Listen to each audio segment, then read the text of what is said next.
hmm hmm Okay, welcome back to the No Boring Stories podcast. I am Alex Street, and this is the place where there are no boring stories allowed to be told. And thankfully, Nikki is here for us today to share her story, to talk about her not boring story. And we're going to have a little conversation about some of our favorite stories as well. Nikki, how are you doing today? I am doing great. Thank you. It is so good to have you here. We have had some conversations in the past about your story. I am so excited because you are like really in what some people would call the middle of it. I mean, we're always Mhm. in the middle of it, I think. Yeah. But really in this moment of change and transformation, like right now, right? Yes. Yes, I am. So we will get into that, but just give us a little Okay. teaser. Like, how does that feel to be in the middle of a major transformation moment in your story? Like, what's the general, I wake up and I'm nervous, I'm excited, I'm free. What goes through your head any given, hour? Mm. I think the biggest, now last night I started getting a little nervous, but the biggest feeling that I've had is just like expansiveness, like there's no limit. Um, yeah, Wow. just like anything can happen. Because you made a choice? Or like again, we'll get into the details of this. hmm So this is a teaser, but like the expansiveness shows up hmm when when you take control, when you do what you know needed to be done. Why expansive? Yeah.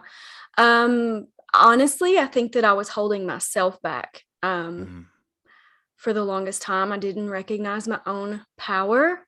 mhm. Um, yeah, and it just feels good to like step into that and Yeah. know that I'm capable and willing to take a risk and to bet on myself. So, Ooh.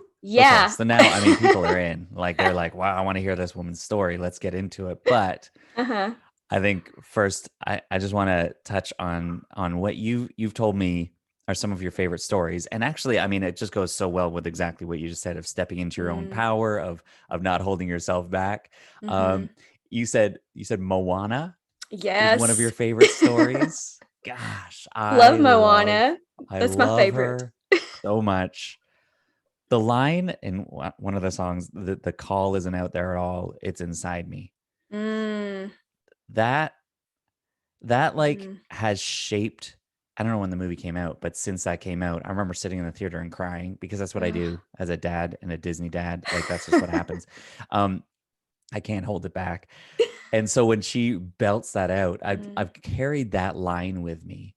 And I think for mhm, for us to know, we're so busy looking for something out there mhm. and looking for like how do I respond to the call? Like do I go this direction or this direction? And the only direction that we need to go is to look inward. Mm, yeah. And whew, Yes. feeling it right now. But here's the other one. Mhm. You said Harry Potter and the Order of the Phoenix Mhm. specifically. Yeah. Okay, So why what do you book 5? Why oh, that one? that one is the one that most like I remember sitting in the floor of my bedroom crying reading that book. Specifically at the I mean spoilers are allowed here, like Spoiler specifically when alert, Sirius dies, when like Sirius died, this boy who had no one, I'm going to mhm, cry talking about it, mhm, had no one. He finally found a family and then it was ripped from him. And mm, I'm really about to cry. I'm very emotional as well, love it. but I really get into Safe space. stories. Yeah, it really affected me, and I felt I was just in it. Mhm, So that is, I mean, and it was a cool little like change of scenery, the Order of the mhm. Phoenix as well, where they're in that like house, so you can't really see, it's not really Yeah, there, but yeah, it is yeah. there, and like all that fun stuff. So yeah, that one is my favorite. So So what are your I mean, go I'm ahead. a Harry Potter nerd. Like I've read it. My Mhm. claim to fame, at least here in my house, is that I've read it out loud to like 3 times through the series, and I do all the voices, I do all the Wow. things. Like, I mean, we could be sitting at the dinner table, and they're like, talk like Luna, and I'm like, well, I think now's a good time to talk like Luna. We could do that if we need to. And that might not have actually been it right now, but for the sake of conversation, that would Order of the Phoenix has been like my least favorite. Mm, Every time I read through it, I'm like, no. I get to the middle. Now I'm with you. The end is, it is. Things come together and it is Mm, masterful. mhm. But there's like 150, 200 pages in the middle that could just be ripped out, I feel like, and the story would still be powerful. And I'm like, like, whenever I'm reading through, I'm like, my goodness, we got to get, Uh, okay, another chapter. Okay, here we go. All right, we're going to the freaking Yule Ball. I don't know why we're doing this. Okay. Or no, that's a goblet. But still, I am, uh-huh. I just think it's amazing that you see that one as the most powerful. And I'm Oh, sitting here going, like, I think it's the weakest part of the story. oh And I man. think that's the freedom that we have. Mhm. And as you said, there's something there that connects you to that, Mhm. that I sit back and I'm like, oh yeah, yeah, I guess that's what happens. Yeah. And so you're like, he finally finds a family. You're getting emotional talking about it. Mhm. And I'm like, Mhm. yeah, but the journey to get there is kind of boring. So what is it? Let's just chat about that for a second. How Okay. come you can be so drawn to that book, Mm. and I, would rather it not even be a part of the series? like like what is that draws some people into a story so deeply and others just sort of turn a blind eye? I don't know. I would say relatability, even though I've grown up with both parents, so it's not like I've ever been in Harry Potter's shoes, right? Yeah, yeah. But I do think that's what draws us in a lot of times to um stories, but maybe I've somehow felt alone, like a loner, and just I don't know. Yeah. I don't know. No, Never thought I'm about with that. okay. Beautiful. And this is it, right? This is Yeah. what I'm all about, is trying to help us see the Mm, power truly in the story. It's by no mistake that that's what it is. And that J.K. Rowling is like telling her own story throughout, and the reason that Harry Potter has become the best-selling book ever is because, yes, it's about an 11-year-old boy and it's coming of age story, but no, it's about a person mm-hmm, who has nobody, mm, who's locked up in a closet under the stairs, and then finds a family mm-hmm. and finds his purpose. Yeah. And isn't that how we all feel and have Mm, all felt at mm-hmm. some point? Is we feel Yeah. like we're the only one going through this. Where do I belong? What's my purpose? What do I do? And then as you go forward, you realize that, oh wow, I've got somewhere to be and I've got someone to be with. Mm-hmm. And what do? We lose those people and it's devastating. Yeah. And I think all of that, you're bang on. It's the relatability. There's something about it that makes it stick. That Mm. I mean, for me, it's the next one. It's Dumbledore. When he goes, Oh, good night, I'm out. that one's rough too. But specifically, there's 2 lines I cannot get through without weeping. I Oh can't do it. And no. it's in book 7. It's when he talks to his mom and his dad. Mm-hmm. And Lily says, "You've been so brave." Mm. I can't even do it right now. This No. is We'll both But that's cry it. today. It's I fun. just imagine my mom saying that, Yeah. and his dad saying, "I'm with you no matter what." Like, I Mm. just can't, because I lost both my parents, within 2 years, and then started reading these books. And I was like, holy crap. Oh wow. Yeah. Oh my So, gosh. I mean, you're bang on. So good. Should Mm-hmm. we just have a Harry Potter podcast? Should we just do I that? mean, right? Yeah, I love it. I Yeah. could talk about Harry Potter all the Yeah, time. I know. I think that's being done, but it doesn't mean that we Mm-hmm. shouldn't do it. Still, Seriously. Nikki, let's get into your journey, as we Okay. have touched on a little bit. Mm-hmm. First, tell me, what is it that you're doing now? What is the thing that you feel like you are stepping into your own power and really feel free and strong and powerful, brave, doing what? What is it that you do Mm. now? What's the main work that you bring? So I'm a money and mindset coach, and I help women really find freedom in their finances. So we go through like the money work, and then there's also a lot of mind work because it's always deeper than money, right? Mm-hmm. As with anything else. So that's what I do right now. I feel like And so like what happens when so you help women find freedom in their finances? mhm. Like paint that picture a little bit for me. What does that actually look? Is it just like, oh, finally I can go and like I can buy the shoes I want? Or is it Uh, about not feeling attached to the what does that actually look like for, Tina who's feeling like money is tight? oh, yeah, it feels like peace of mind. So part of it is, yeah, being able to go buy the shoes if you want the shoes.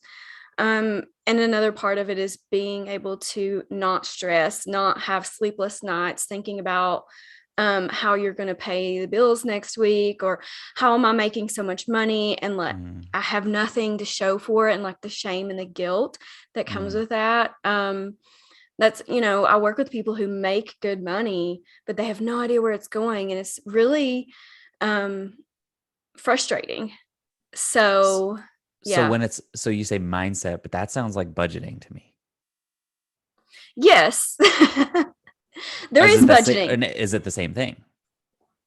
I mean, Mm, essentially along the way. Not to get too much into the weeds here, into the business, but like what I love what you said there. You like they don't feel shame, they don't feel guilt, they're not mhm, staying up sleepless nights wondering where it's mhm, going. We're making mhm. money, but where did it go? Yeah. So you're actually like, well, let's talk about how you feel about money, and then we'll talk about how you use the money. Is that right? Yeah, we do both. I mean, Yeah. as you're budgeting, things come up, Yeah. right? And it's like, if, I'll make suggestions, or what do you think about this? And we have to work through like money stories and money beliefs people have like drilled in their brains from past programming, Yeah. things that are said in society, or things that have been said to them specifically, or Yeah. how they grew up. um, we're just like programmed all this stuff that we've learned when we were younger, and it's hard to break out of that. So you really have to break those patterns. It's really similar to people who like will have like emotional eating. You can also have Hmm. emotional spending. So I can make a budget like easy. I can make a budget in 2 hours, right? For Right. Right. somebody, but it does not matter if I make a budget if it's not going to be put into effect. It's like being a personal trainer and saying, okay, here's Yeah. your workout, and then do the workout. Right. But know? but the person doesn't believe that they're good enough for it. So why would they do it? Yeah. So, Yeah. um, okay, brilliant. I mean, love it. And I think Mhm. I've done specifically a bunch of money mindset work over the past few years, even when I didn't know that I needed to. I was kind of forced into it Mhm. and started to go, holy crap, oh my goodness, I don't, but like I'm not thinking healthy about this. Where does that come from? And then doing the work and diving in and Yeah. seeing how it showed up in my story and how I can um, embrace that as my Mhm. story and then change from it Mm. and say, no, I'm gonna create a different legacy here. Um, from when being poor, broke, feeling bankrupt, feeling scarce. Um, so you're in this place, you're helping people do this, you're helping people Mhm. find freedom from guilt and shame around money. Like, where does that begin for you? That's what I would say. Like where you're at and feeling powerful, feeling like you're stepping into your power is exactly the thing it sounds like you're helping people do. Mm. Where does that where does that begin for you? This feeling of like I need freedom, I want freedom, I crave it, or I live it. Is that like from Mhm. childhood, teenage years? Like what is that? Where does that show up first? Uh, I will tell you this time I first like realized it and decided, okay, this is not it. Um, I had a good job. I was a teacher and I was making good money, and I was like, just buying whatever I needed. And then one So day I wait, get how many years ago is this? probably about 4 or 5 years ago. Okay, so Hmm. put a pin in that Okay. because I want to know. like that means that there's at least, I don't know how old you are, but let's say at least 2 decades Uh, before that uh-huh. of who you are and how you Mm, were shaped. So that's what I'm first, let's like set the table there and say like what kind of person were you when it came okay. to, Okay. you know, again, whether it's specifically in finances or Mm-hmm. more to do with this feeling of like Mm. empowerment and freedom. Like where does that Okay, okay, uh, I see what you're asking me. yeah. Yeah. I was a very shy, Hmm. quiet child. I was afraid to make a peep. Really. I Really? was, yeah, afraid to like, I mean, if you talk to me now, you have no idea that that's how I was. Yeah, no kidding. But yeah, I I don't know, I was just scared Mhm. to be me. I thought nobody cared what I said or what I had to say. I was, Did you have I mean, like did siblings? I have a younger sister. Okay. Yeah, so I'm the oldest. Um, but I lost my train of thought. Oh, sorry.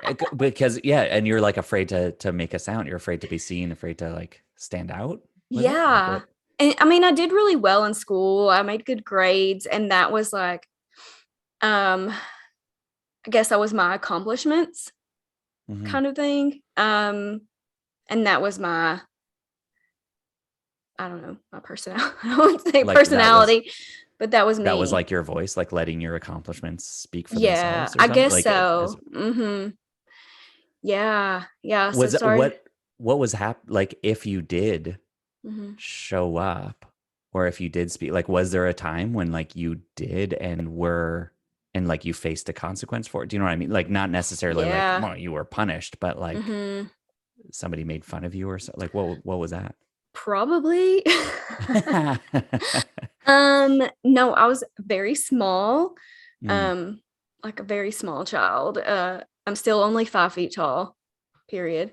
Um, so I don't know, like I got called names and stuff because I was Hmm. little, like shrimp and half pint, and that then it really, really hurt me. And so that was like big insecurities and stuff. And Right, right. um, yeah, I don't know that speaking out. I don't know that I ever had the courage to speak out. Is what's funny to even know that that was whether I would get, punished for it or whatever. Yeah. No, but I think that's it, right? So you have this physical presence that then is Mhm. noticed and kids just pick on whatever they can Mhm. see or whatever's surface level. So they choose that and then all of a sudden or maybe not all of a sudden but over years of that you embrace that as the story is like okay well this is who I am so I'm going to be since I'm small I'm going to I'm be gonna be small. small. Yep. Yeah. Yeah. So why would you, to raise your voice would make you Mhm. big, would make you stand out, and that's not who you are. Yeah. It You start to wasn't. think, you start to believe. Exactly. Um, Yeah. and so were there people around you that started to encourage you, like, hey, like speak up, like it's okay. You can say hi. You don't have to be so shy or anything. Like was there anybody kind of with that voice Um, in your life? yes, I think, in my adult life, in my like early adult Mhm. life, I'm 38, so I'll tell you how old I Okay, great. am. So like my mid 20s is when I really started, my friends are like, just talk. And I'm like, it's Hmm. not that simple. Like it's not, I didn't Yeah. understand. Like I didn't know how to, I don't know, have conversation. I didn't know how to like approach people or, put myself out there. It felt really awkward and uncomfortable and like, Yeah. I'll just stay here in my shell. Well, this is the thing. This is why I love that you're saying this because there's so Uh-huh. many people that feel that know that exact feeling that you're talking about. I have Mm, friends I know exactly that are saying mm-hmm. that of like at some point or even still they might show up for a time, but ultimately they're living with that sort of it's not that easy. Yeah, it's not. With people that have not been in that space, that Yeah. feeling, that vibe, they don't know. Like I'd been, 25 years that person. I didn't know how to come out of that. Now I Do will you think tell that, you, go yeah. ahead. Okay. I was going to say, like you said, to go into your shell, like, is it safer in the shell? And which would mean that Yeah. it's Well, like, risky to speak out. I'll tell you something I didn't realize, but I was working with a holistic spiritual therapist, and I said something about being confident, and she's like, "What's the value in not being confident?" I'm like, "What do you mean? There's no value. Like, that's not." She's like, "Nope. What's the value? Like, there's value in it if you're not being confident." Hmm. And I just said, I won't look stupid. So if I don't say anything, I won't look stupid, and then nobody can Hmm. make fun of me. Hmm. Right? Yeah. So I think that was a lot of what kept me quiet, because I Yeah. didn't want to look dumb. And this, oh my goodness, this is so good, Nikki. Thank you for sharing this, because this is, as I say, it's like your story is connecting with someone right now, and that's Mhm. that's that's what's so beautiful about this, and that's why it's worth it to go back to who I was, this part of the Mhm. story, to define this and say, oh yeah, look at that. I Mhm. was afraid to make a move, to speak Mhm. up, to make it, Mhm. to make a decision, like to really sort of step forward in any way, because if I did, you said I might look stupid. Stupid. Mhm.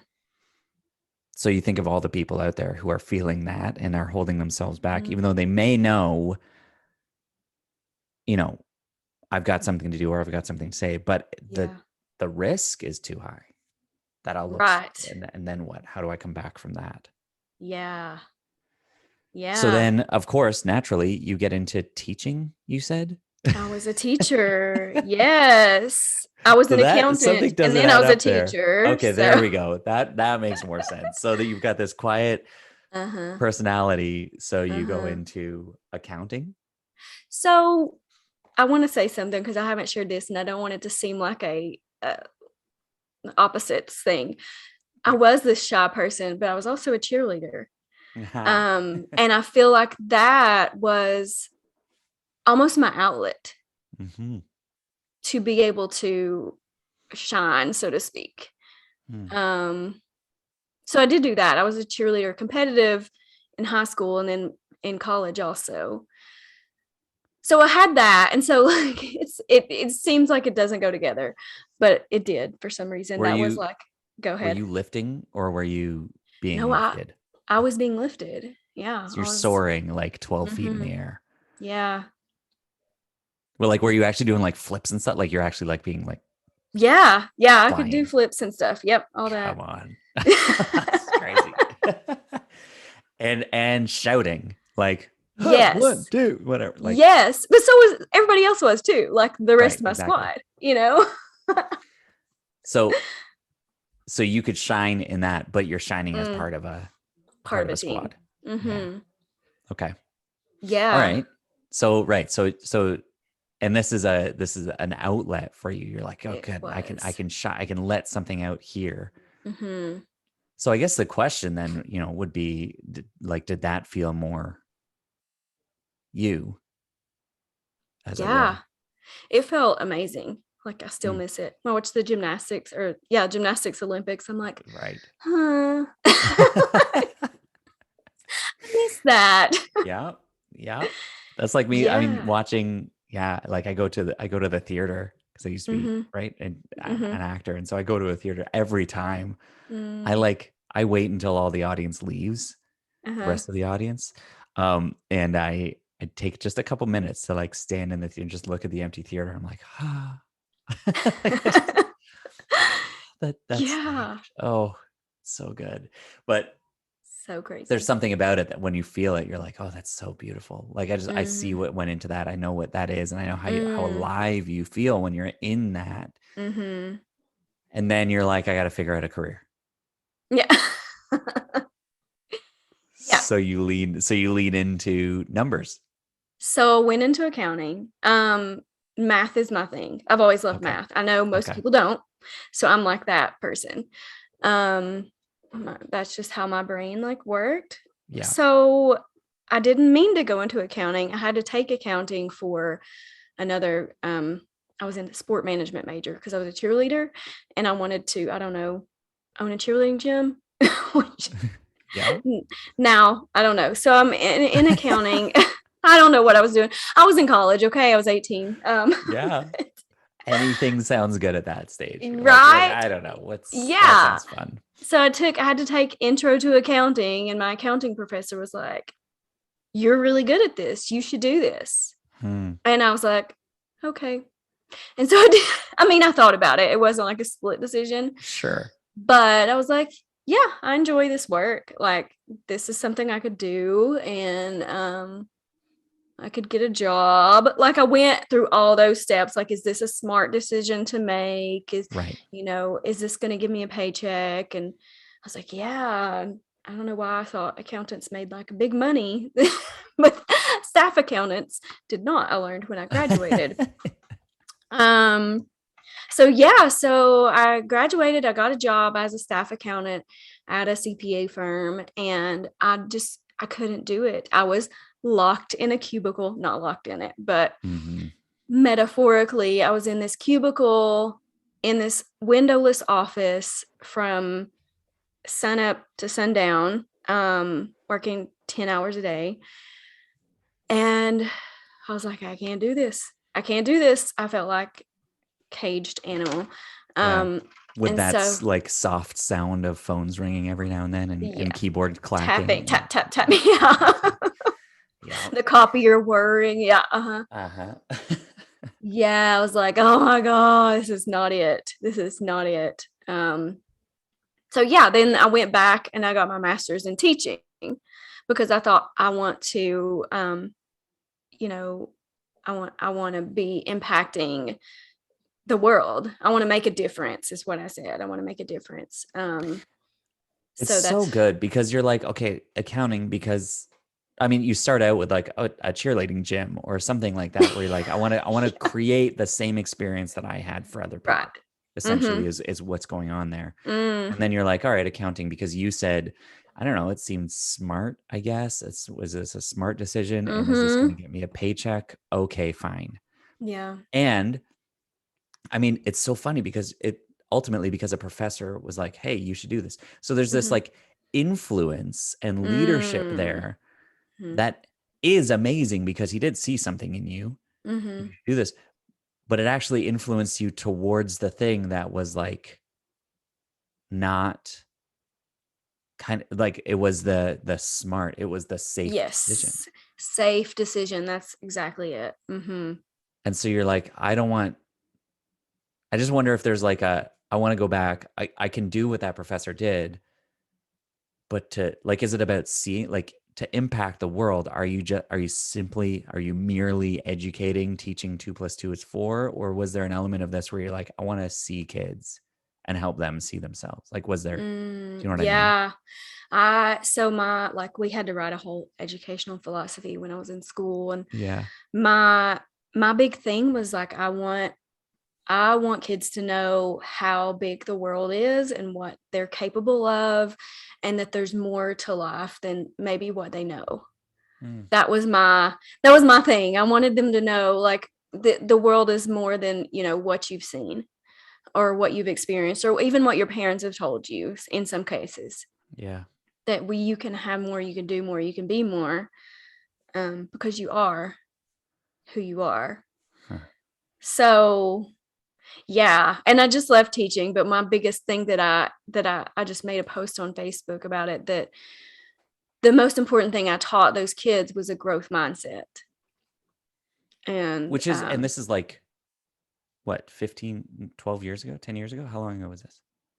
I did it for 9 years I teaching. mean, just even the language of growth mindset, I know like for my kids, like that's been a Mm, pretty new development. Yeah, over the mm-hmm. past, I'd say maybe 5 years in school, where they're really focusing on that and focusing on mental health Mm-hmm. and really trying to expand that beyond simply the textbook and go Yeah. to, no, how are you thinking about things?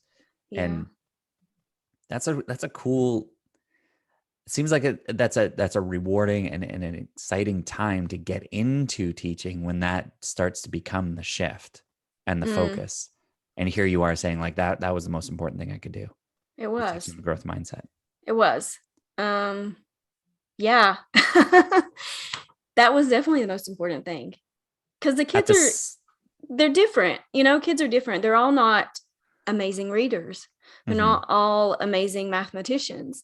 Some of them could draw better than I could even think about drawing. right. But maybe they couldn't read a book.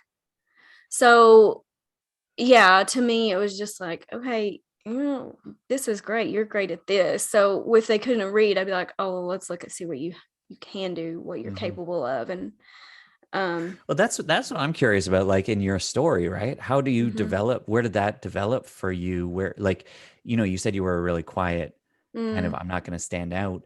mm-hmm. I guess were you putting that effort rather into observing and kind of seeing people in that way instead of speaking up? I'm going to watch and I'm going to learn and I'm going to see.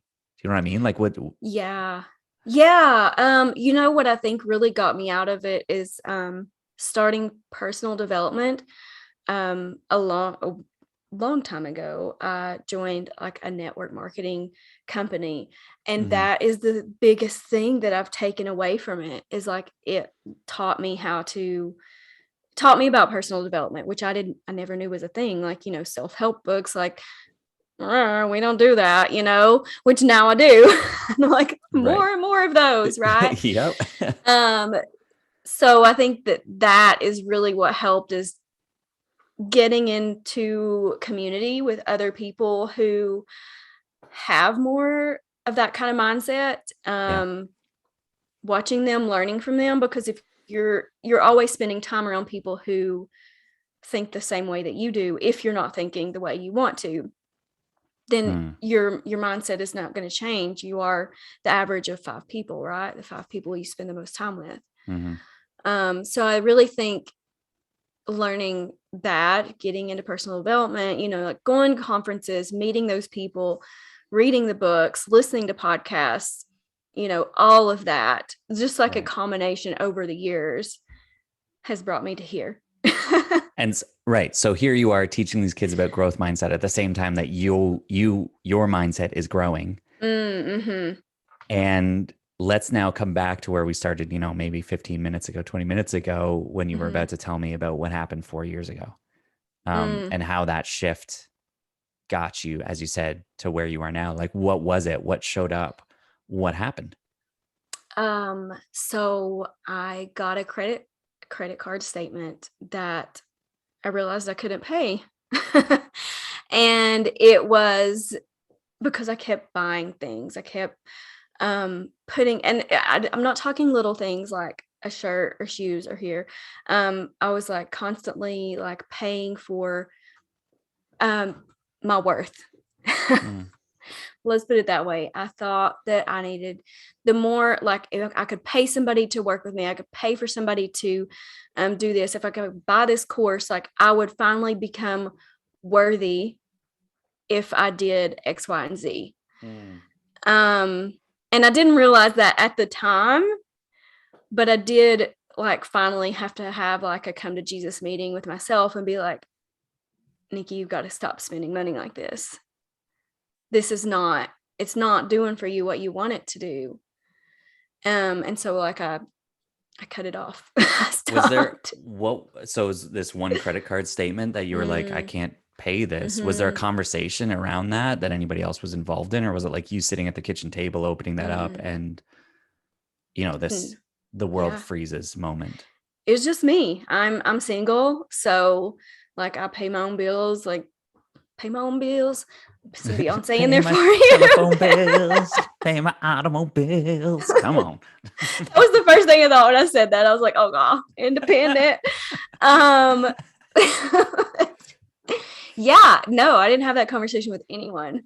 Hmm. And I think that was a problem like I had, is that I was always looking for validation and always looking for somebody else to give me permission to do something or to make decisions.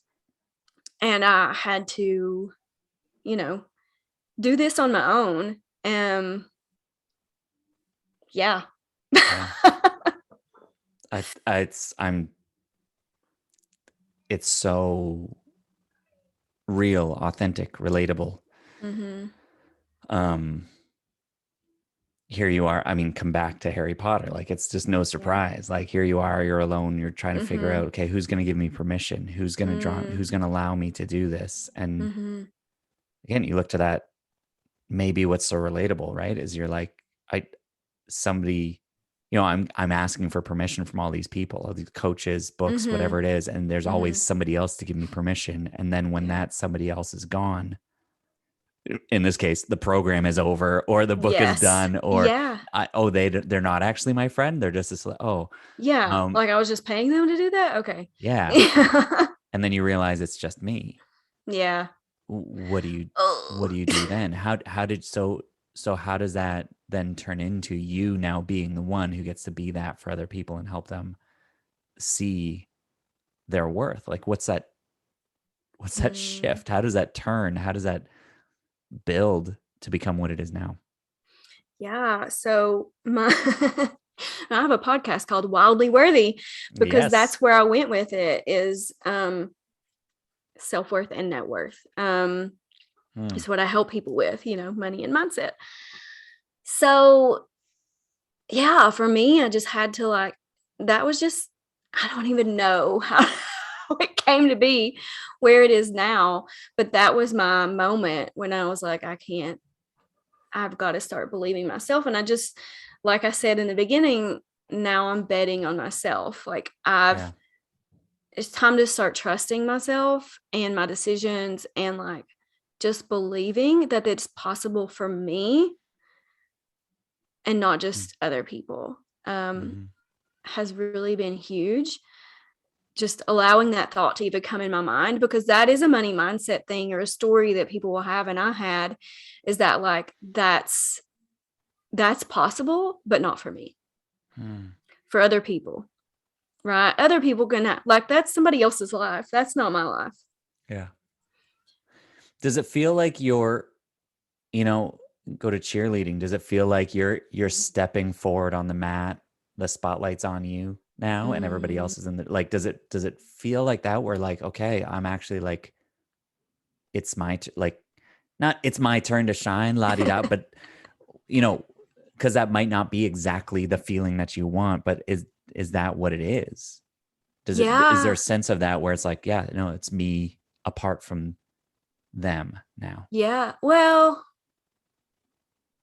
I don't Or is there a know. different team? Does the team just look different? The team is different.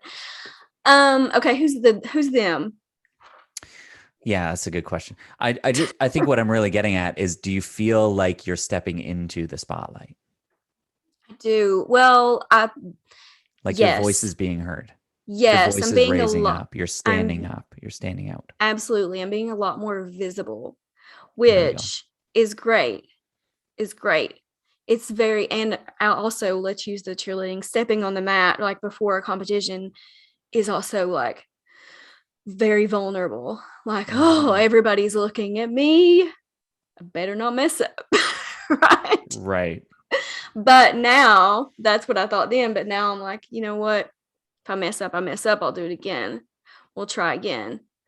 You know? So what is that transformation? Because that's the key. I think you just said it Mm, right there, right? From mhm, who you were as this person who was afraid to step up, afraid to speak out, because if I do and I mess up, I say something wrong, then I will mhm, look stupid. Then you go through this life of mhm, checking off the boxes, doing what feels right, even though it was terrible, and then going to like, no, mhm, I want to change the world and I'm going to influence these kids with a growth mindset, and I'm going to, oh crap, I can't take charge of this or I haven't been responsible. I need to take charge of this myself. And now you're like, if I fail, I'm stepping on this mat, I'm stepping up and I'm showing up, even though I can fail. mm, Now I know that I can get back up again. It's like from mhm, reluctant to resilient, from like mm, staying back to stepping out. mhm.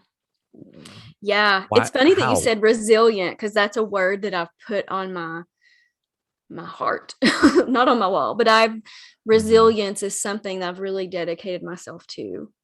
Is Mm, that keeping going even when it gets hard, even when it feels like nobody cares. Nobody wants to Yeah. hear what I have to say, because that is Yeah. something I used to say to myself. Nobody cares what I have to say. Nobody wants Yeah. to listen to me talk. Um, so I think just keeping going, and also like there's a shift in like I don't care as much about what other people think about me, because I think that was really big for me back then, is caring so much about what someone else is going to think when I made a move, when Yeah. I said a word, you know, and I just don't care as much anymore. And I think part of that is just like growth, and like realizing that somebody doing better than you is not going to look down on you. Hmm. Does that make sense? Yeah. So Well, people who, yeah, yeah, yeah. Go ahead. yeah, people who are really in it and who are really doing um the thing, right, are not going to look at you trying and be like, oh, look at her, like what is she doing, right? It's going to be somebody who's not willing to go there, to do the thing, to do the scary and hard thing, because they're not there yet. And I don't know, there's almost like a peace with me about that. Like it's like I feel for them if somebody is, you know, saying bad things about me or Yeah. judging me or whatever. Yeah. Like it's not a like, oh gosh, I'm terrible. It's more like, oh, I wish they knew. Hmm. I mean, Right. let's come back to the bullying and all of that. Like, this is Mm, just the beauty of the whole mm-hmm. story, and seeing it really come around is like, so they're telling you something, they're saying something to you that you're embracing, and now it's like, no, if I could just go back, I Mm-hmm. would step up in the power that I have in this small frame and Mm-hmm. voice, and I would speak up. But ultimately, I would look at them and say, like, I'm more powerful than you know. I've got more Mm, than you could ever understand. And if you just saw mm-hmm. that in yourself too, then you would know, and you could feel Yeah. this. Yeah. Yeah. And yeah, I think, part of it is like, I wish they could feel this. Yeah. I wish they knew how powerful they are. And then they wouldn't, they would know they Yeah. would be here too, you know? It's so beautiful. Mm. I love it. I think, I mean, this is it. This is where I love this story work. I love Mm. exploring this. I thank you for going in Mm. and really bringing us into where you've come from and how you've changed and how you transformed, because ultimately what this does, Nikki, right, is say, Mhm. now anybody that was in that space, Yeah. specifically thinking about their finances and how they're handling Mhm. that, but it really is more about growth mindset, just worth Mm. overall. Mhm. People who are feeling reluctant to step up, who are feeling like they need to stay back, you have been there, Mhm. and you have transformed to become somebody who is stepping up, taking the risk, and showing this constant resilience. Um, and so the invitation is, if somebody is feeling reluctant, well, then you can help them develop Mm. that resilience. And I think that's just so beautiful. Yeah. Thank And so if you. somebody wants that and they want to get in touch with you, they can find your podcast, as you said, Wildly Worthy. Where else should Mhm. they start a conversation with you? I'm also on Instagram, probably most active on there. I'm wildly_worthy there. Um, or you can email me, hello@nikiferguson.com. Brilliant. Any final thoughts before we wrap up this phenomenal conversation? Just thank you. Thank you for having me on, for letting me tell my story, and for doing this work you do. Obviously, it's such a joy. I love it. Anytime that I can just get people on a call and talk about Moana, Harry Potter, and see the value in their story, I mean, is there a better way to spend a Wednesday? I don't think so. Nope, So absolutely not. thank you so very much for showing up and being authentic with us today. Thank you. All right.